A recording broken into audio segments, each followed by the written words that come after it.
Cara menggunakan mesin tetas kapasitas 500 butir. Teman-teman yang udah beli mesin tetas di FJT, khususnya kapasitas 500 butir, kita ucapkan terima kasih sudah order di kita ya. Nah, ini kita kasih panduan untuk teman-teman penggunaannya agar tidak mengalami kegagalan dalam penetasan. Yang pertama di sini teman-teman pastikan ya, ini sudah terhubung posisi sini, dan ini posisinya menyala kontrolernya. Nah, karena kurang jelas ya, karena frekuensinya HP-nya nangkap frekuensi nggak bagus. Ini pastikan menyala, settingannya biasanya sih di setting di 38 dan di sini 60. Yang ini untuk settingan suhu dan ini settingan kelembapan. Ini adalah suhu di dalam, suhu sekarang di dalam, dan ini kelembapan sekarang yang di dalam. Jadi nanti suhu di sini akan mengejar suhu settingan yang kita inginkan. Begitu juga kelembapannya, dia akan mengejar settingan kelembapan yang kita inginkan. Di sini ada lampu penerangan opsional, teman-teman bisa gunain, bisa on off kan sesuai kebutuhan teman-teman. Kemudian di sini pastikan adaptornya, adaptor mixmaker sudah tersambung dengan mixmaker, dan di sini ada biasanya kita sertakan nampan untuk penampung air. Nah, ini teman-teman bisa isi minimal segini ya, bisa teman-teman penuhkan tapi nggak usah hampir penuh, segini aja ya. Nanti teman-teman cek sekali 2 hari ya, apakah air ini sudah habis atau mau habis ya. Nah, minimal saya sarankan segini ya. Tapi dia paling enggak itu alat mixmakernya tenggelam. Di situ kan ada sensornya yang kecil tuh. Nah, itu wajib tenggelam agar alat ini berfungsi. Nah, alat ini berfungsi ketika kelembapan rendah. Ketika kelembapan di sini 55, alat akan nyala. Tapi ketika dia di atas 55, jadi begini teman-teman ya. Ketika ini turun ke 55, dia akan nyala. Nah, ketika naik di 60, dia akan off. Ini posisi 76. Dia posisi mati ya. Ketika kelembapan nyala, di sini ada indikator wet. Jadi ketika ini wet nyala, mixmakernya pastikan nyala juga. Kalau nggak nyala, penyebabnya bisa air kurang ataupun alatnya yang rusak. Alatnya yang rusak bisa kompornya ataupun adaptornya. Saya ulangi ya teman-teman ya. Jadi alat mixmaker ini menyala ketika di sini angkanya 55, menyentuh 55, mixmaker akan nyala ya, indikator akan nyala juga. Nah, ketika kelembapan yang di sini sudah menyentuh angka 60 sesuai settingan kita di 60, mixmakernya akan mati sendiri ya. Jadi dia nggak nyala terus ya teman-teman. Gitu ya teman, paham ya. Nah, di sini teman-teman akan mendapatkan 12 buah ek-tray, masing-masing isinya 42 butir. Beda dengan ek-tray yang karton itu ya, isinya kan 30, ini 42 butir ya. Nanti posisinya teman-teman ngisinya seperti ini ya, disusun ya dengan rapi ya teman-teman ya. Nah, kemudian teman-teman dapat 4 buah keranjang untuk keranjang ketika masa udah piping atau telur itu retak. Nah, untuk cara penyusunan telurnya, jika teman-teman ingin ngisi telurnya itu langsung 500 butir, nggak masalah ya. Tapi kalau teman-teman mau ngisi telurnya itu bertahap, misalnya 120 dulu, kemudian nanti disusul 120, kemudian disusul lagi 120, kemudian disusul lagi, teman-teman pastikan dipenuhkan dulu yang bawah ya.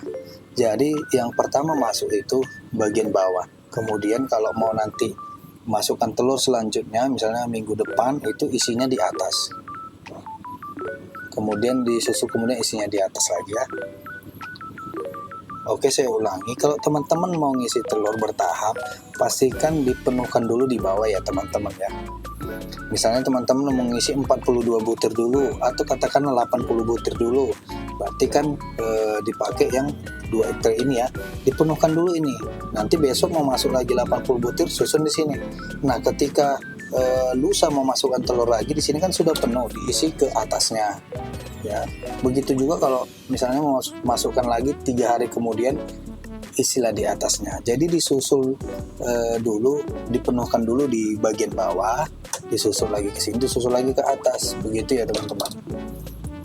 Nah, ketika yang bagian bawah ini sudah mulai menetas, ya kan, biasanya di usia 19 hari telur ayam itu sudah mulai retak. Teman-teman pindahin aja ke dalam wadah keranjang ini. Jadi nanti telur itu akan menetas di keranjang, bukan di sini. Ya. Memang nanti bakal ada yang mungkin kelewat ya, teman-teman kelewat harinya, ada yang udah menetas, dia bakal jatuh ke bawah, kan kasihan. Jadi teman-teman di usia 18 hari udah mulai sortir-sortir, ya, jadi nanti teman-teman tulis ini waktunya netes kapan. Jadi ketika usia 18 hari, teman-teman cek yang udah retak dipindahin aja ke bawah. Ya, dipindahin ke bawah, yang ini juga dipindahin ke bawah. Nah, nanti kalau misalnya bagian sini sudah pindah ke bawah, di bagian sini kan akan kosong, ya kan? Telur yang di atas ini mengisi telur yang bagian rak yang kosong di sini. Jadi ketika udah kosong, yang bagian sini turun ke bawah dan bagian sini turun ke bawah sini. Nah, di sini nanti akan kosong. Disinilah nanti persiapan telur yang baru teman-teman akan masukkan. Jadi bisa saya simpulkan, telur yang lebih tua itu berada selalu di posisi paling bawah, ya. Dan telur yang muda itu selalu berada di atas. Gitu ya teman-teman, paham ya? Nah, hampir saya lupa, untuk nyusun telurnya itu pastikan runcingnya itu menghadap ke bawah. Bang, gimana kalau kan ada telur yang runcingnya itu hampir sama, ya kan? Bagian depan belakang hampir sama keruncingannya. Sebenarnya nggak apa-apa kebalik, tapi persentasenya itu lebih bagus runcingnya ke bawah, karena kepala ayam itu posisinya di bagian runcing itu biasanya. Kalau kita kan manusia bayi kan selalu kepalanya menghadap ke bawah kan. Begitu juga telur ayam. Ya memang ketika dierami induknya posisinya nggak selalu ke bawah sih, ya kan. Tapi ya kita pastikan kalau untuk di mesin tetas itu disusun telurnya bagian runcing ke bawah, sama seperti manusia kan. Kepala bayi itu kan ke bawah ya, bukan ke atas ya kan. Makanya ketika lahiran bayi itu keluarnya kepala di luar, seperti itu.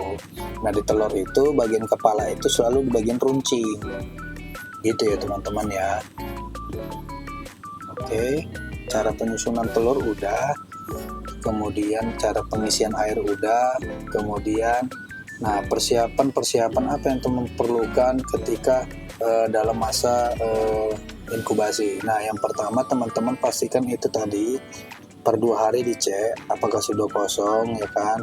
Kemudian nanti ketika telur udah 10 hari, teman-teman handling telurnya, kalian teropong, kalian center apakah ada embrio di dalam. Karena nggak semua telur bisa ditetaskan ya teman-teman. Telur yang khusus fertil aja yang bisa ditetaskan, kalau nggak fertil nggak bisa. Gitu ya teman-teman ya. Nah, untuk video cara meneropong telurnya sudah ada juga di channel saya ini ya. Teman-teman cek aja di video yang mana, di scroll-scroll ada bagaimana telur yang fertil dan telur yang tidak fertil. Telur itu biasanya bisa diteropong mulai dari 5 hari ya.